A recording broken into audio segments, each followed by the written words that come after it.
कैसे हैं आप सभी का हमारे यूट्यूब चैनल ब्राइट बुद्धि में आप सभी का स्वागत है। तो आज फिर पढ़ेंगे अध्याय 6 जिसमें है सिंचाई के साधन। ये सीरीज चल रही है क्लास 5 का ईवीएस बुक जो हम पीछे क्लास 5 मतलब अध्याय 5 कंप्लीट कर चुके हैं। तो आप हमारा पिछला वीडियो देख करके ये 6वां अध्याय यहाँ से शुरू कर सकते हैं जो प्ले लिस्ट बना हुआ है क्लास 8 से 5 तक। तो आप वहाँ पर जा करके इस सीरीज़ को कंप्लीट कर सकते हैं। तो आइए शुरू करते हैं सिंचाई के साधन। तो दानिश और सारा दीपावली की छुट्टियों में नाना नानी के घर गए। एक दिन वे दोनों घूमते हुए खेतों की ओर चले गए। धान के हरे भरे खेतों को देख करके उन्हें काफ़ी अच्छा लग रहा था। थोड़ा आगे बढ़ने पर उन्होंने देखा कि सारे खेत हरे भरे नहीं थे, कुछ खेतों की ज़मीन सूखी थी। सारा बोली, देखो ये ज़मीन तो बिल्कुल सूखी है, इस पर तो कुछ नहीं उग रहा। दानिश बोला, ठीक कह रही हो।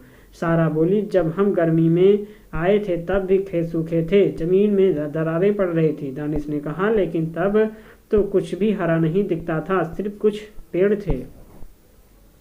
दानिश, देखो सारा, कुछ खेतों में तो पानी भरा है और जैसे पानी बरसा हो ऐसा क्यों? सारा, चलो नाना जी से पूछते हैं। दानिश, नाना जी, पिछले 1-2 दिनों में तो बारिश नहीं हुई, फिर भी कुछ खेतों में पानी भरा है, जबकि कुछ खेतों की ज़मीन बिल्कुल सूखी है, ऐसा क्यों है? नाना जी, लगता है उन खेतों में सिंचाई नहीं हुई है। सारा, नाना जी, खेतों में सिंचाई की आवश्यकता क्यों पड़ती है? तो नाना जी ने कहा कि पौधों को फलने फूलने एवं बढ़ने के लिए पानी की आवश्यकता पड़ती है। कुछ पौधों को ज़्यादा पानी की ज़रूरत होती है तो कुछ पौधों को कम। जब कभी खेतों में वांछित मात्रा में पानी कम जाता है तो उसमें विभिन्न साधनों से सिंचाई कर पानी पहुंचाते हैं। सारा बोली, धान के पौधे को इतना पानी कहाँ से मिलता है? तो नाना जी ने बताया कि आमतौर पर धान के बीज वर्षा के मौसम में बोए जाते हैं।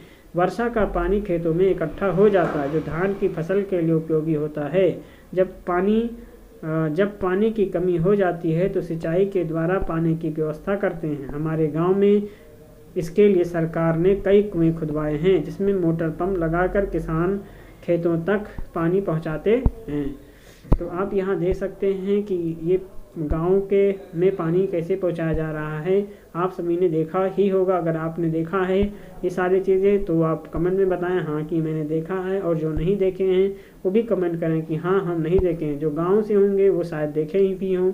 तो ये कुएं में लगा मोटर पंप है। अपने माता पिता, दोस्त, शिक्षक व आसपास के लोगों से चर्चा करिए और तालिका को कंप्लीट करिए। नीचे फिर आगे है कि निश्चित अंतराल पर खेतों को विभिन्न साधनों की आवश्यकता से पानी उपलब्ध कराना क्या कहलाता है? सिंचाई कहलाता है। चित्र में अलग अलग साधनों एवं उनके उपयोगों को दर्शाया गया है। ये सारी चीज़ें आप देख सकते हैं। ये रहट है, रहट। ये नलकूप के द्वारा सिंचाई, ये नहर के द्वारा सिंचाई किया जाता है। परंपरागत रूप से लोग नदियों, तालाब एवं कुओं से सिंचाई करते थे। मतलब पहले लोग नदियों, तालाबों, कुओं से सिंचाई करते थे। पानी की बढ़ती जरूरत सिंचाई के अन्य साधनों के आविष्कार का आधार बना। नलकूप जैसे सिंचाई के नए साधन खोजे गए। ये पाइन है और ये नहर के द्वारा सिंचाई की जा रही है। फिर आगे आज इस पाठ में बस इतना ही है। शेष हम पढ़ेंगे अगले वीडियो में। तब तक के लिए आप पढ़ते रहिए, मस्त रहिए।